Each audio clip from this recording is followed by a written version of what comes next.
Prej 15 vitesh, Misir Sulaj është përkushtuar bujqësisë. Fermeri nga fshati Salc, njësia administrative Kozar, punon rreth 3 hektar tokë të marrë me qira.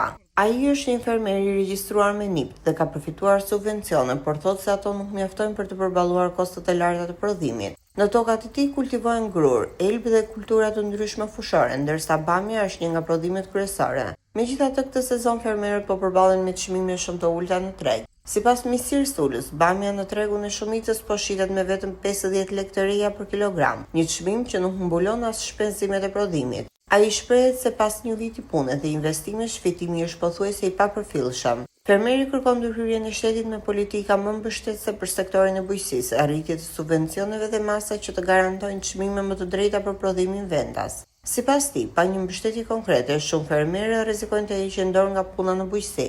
Neve nuk e mbulojmë dot me këto të ardhurat që nxjerrim nga bamjet të shpenzimet që nuk e mbulon. Sidomos sot, që ka një çmim që ka rënë shumë fare, 500 lekë të vjetra. Me 500 lekë të vjetra nuk mbulon dot asnjë lloj shpenzimi. Përveç saj ne në pak muaj më parë patëm një përmbytje.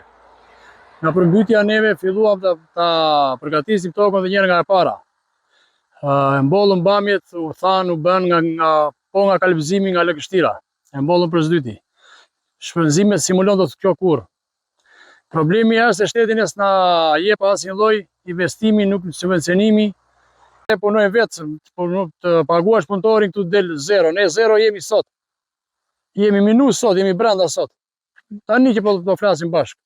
Nga fillimi që ne nga plugimi, nga frezimi, nga mbjellja, nga kultivimi, nga prashitja, nga plerat, nga pesticidet, se dhe kjo ka plera shtrenjta, ka pesticidet e veta.